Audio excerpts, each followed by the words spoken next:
दोस्तों, भारत जहां bullet train के लिए तैयारियों में लगा हुआ है, तो वहीं हर बार अपने ही रफ्तार का रिकॉर्ड तोड़ने वाली जापान ने एक बार फिर से नया इतिहास रच दिया है। जापान की मैग्लेव ट्रेन ने अपने एक हफ्ते पुराने रिकॉर्ड को तोड़कर नया रिकॉर्ड बना लिया है। तो दोस्तों, आज हम जापान की हाई स्पीड ट्रेन मैग्लेव के बारे में बात करने वाले हैं।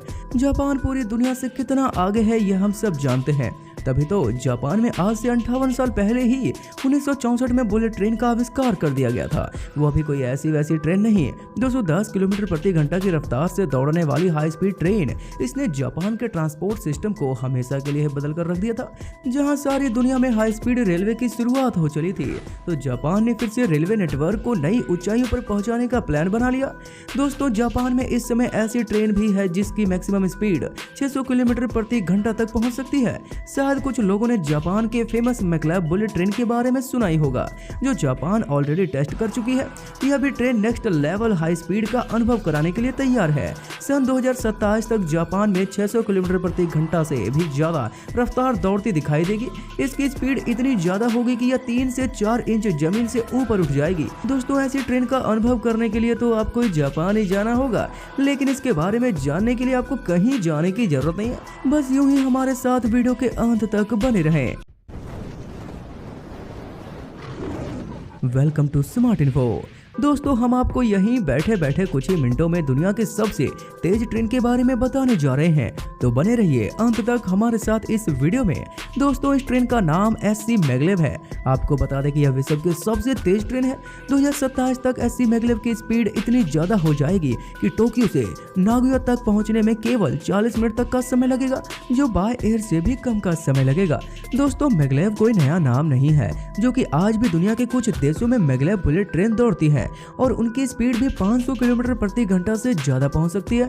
जापान में भी मैग्लेव ट्रेन दौड़ती है और फास्टेस्ट स्पीड से दौड़ती है, लेकिन जापान की एससी मैग्लेव के बारे में कुछ चीजें बेहद ही खास है। सबसे खास बात यह है कि उसका 60 साल पुराना सपना जापान ने 1962 में टोक्यो से ओसाका तक की दूरी को 1 घंटे में तय करने के लिए एससी मैग्लेव ट्रेन पर स्टडी करना शुरू की थी। उसके बाद 1979 में इसके ऊपर एक्सपेरिमेंट शुरू हुआ।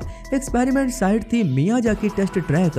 इस ट्रैक का अनमानेड एक्सपेरिमेंट 1989 में किया गया और उस समय 1989 में इसकी स्पीड थी 517 किलोमीटर प्रति घंटा की। और फिर अनमानेड एक्सपेरिमेंट सन 1999 में यामानाशी प्रीफेक्चुरल में किया गया। उस समय उसकी स्पीड 552 किलोमीटर प्रति घंटा तक पहुंच गई। 2015 में जापान की मैग्लेव ने 603 किलोमीटर प्रति घंटा की स्पीड का रिकॉर्ड बनाया और अब फाइनली में चो शिनकानसेन लाइन 2027 तक बनकर तैयार हो जाएगी, जो कि केवल 40 मिनट में टोक्यो से नागोया पहुंचा देगी। अभी यह दूरी 90 मिनट में दूरी तय की जाती है, पर मैग्लेव आ जाने पर यही दूरी सिर्फ 40 मिनट में तय की जाएगी। फिर से लाइन को ओसाका तक बढ़ाया जाएगा और 2045 तक टोक्यो से ओसाका तक पहुंचने में केवल 67 मिनट तक का समय लगेगा। लेकिन आखिरकार मैग्लेव है क्या, यह कैसे चलती है, तो आखिरकार क्यों जापान दुनिया के सबसे फास्टेस्ट ट्रैक लाइन बनाना चाहती है, उसके ऊपर दौड़ने वाली ट्रेन में आखिरकार ऐसी क्या खास बात है, तो आइए जानते हैं। दोस्तों, मैग्लेव ट्रेन मैग्नेटिव और लेविटेंस का कॉम्बिनेशन है। लेविटेंस का मतलब हवा में उड़ना, यानी जमीन से हवा में उड़ना। यह सुपर कंडक्टिव मैग्नेटिव का इस्तेमाल करती है, इसलिए इसे ऐसी मैग्लेव ट्रेन बोलते हैं। इसे इलेक्ट्रोडायनेमिक सस्पेंशन सिस्टम का इस्तेमाल किया जाता है। मैग्लेव ट्रेन के कैरिज के बीच मैग्नेटिव रिपल्सन के प्रिंसिपल पे काम करती है। एक बार तेज करंट पे चार्ज हो जाने के बाद इस ट्रेन के सुपर कंडक्टिव मैग्नेटिव इसको चारों तरफ से सर्कुलेटिंग डीसी करंट प्रोड्यूस करते हैं और हमेशा के लिए एक स्ट्रॉन्ग मैग्नेटिक फील्ड क्रिएट कर देते हैं, वो भी बिना किसी एनर्जी लॉस के। यही टेक्नोलॉजी ही तो 2030 तक न्यूयॉर्क और वाशिंगटन डीसी को भी कनेक्ट करेगी और केवल 1 घंटे में दूरी तय की जा सकेगी।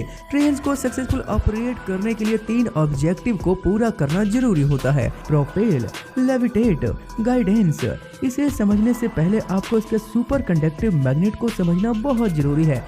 लेविटेटिंग ट्रेन से जमीन से ऊपर उठकर बिना ग्राउंड को, बिना रेलवे ट्रैक को टच करे ऑपरेट कर सके, इसे लेविटेटिंग ट्रेन कहा जाता है।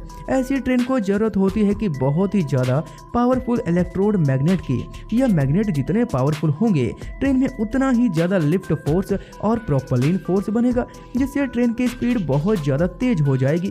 ऐसी ट्रेन को जरूरत होती है बहुत ही ज़्यादा पावरफुल इलेक्ट्रोड मैग्नेट की।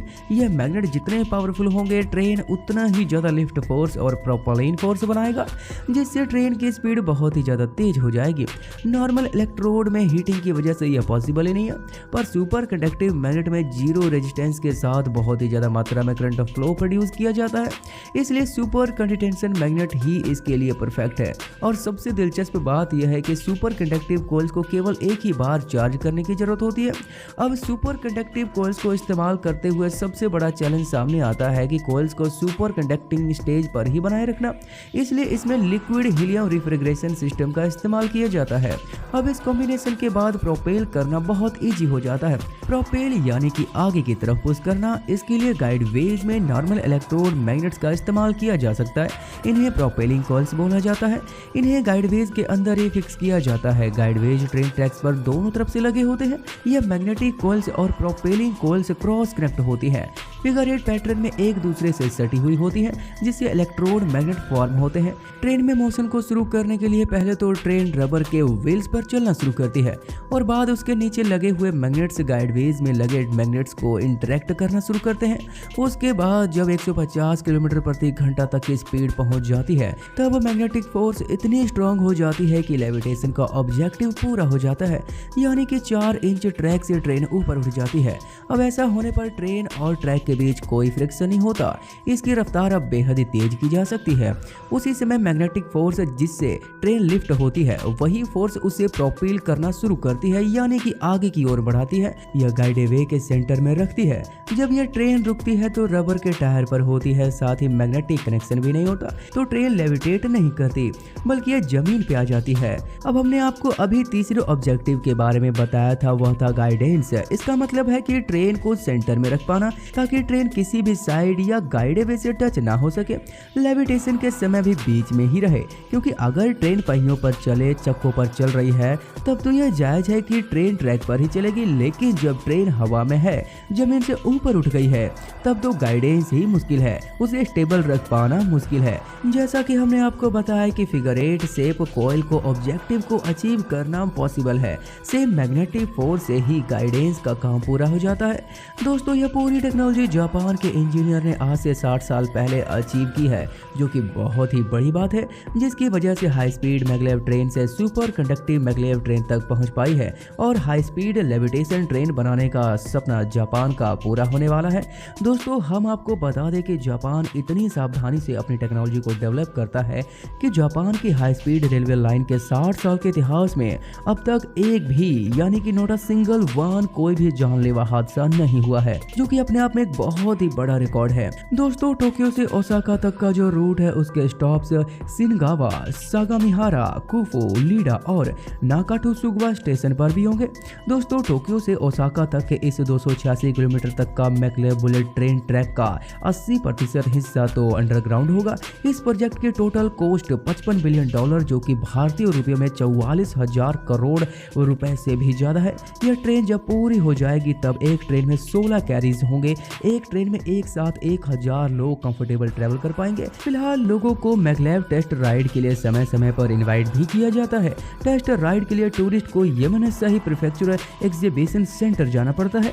तो दोस्तों, कैसी लगी हमारी ये इंटरेस्टिंग वीडियो, हमें कमेंट करके जरूर बताइए। और भी ऐसी वीडियोस को देखते रहने के लिए हमारे चैनल के साथ अभी जुड़िए, चैनल को सब्सक्राइब करिए। तब तक के लिए वंदे मातरम, भारत माता की जय।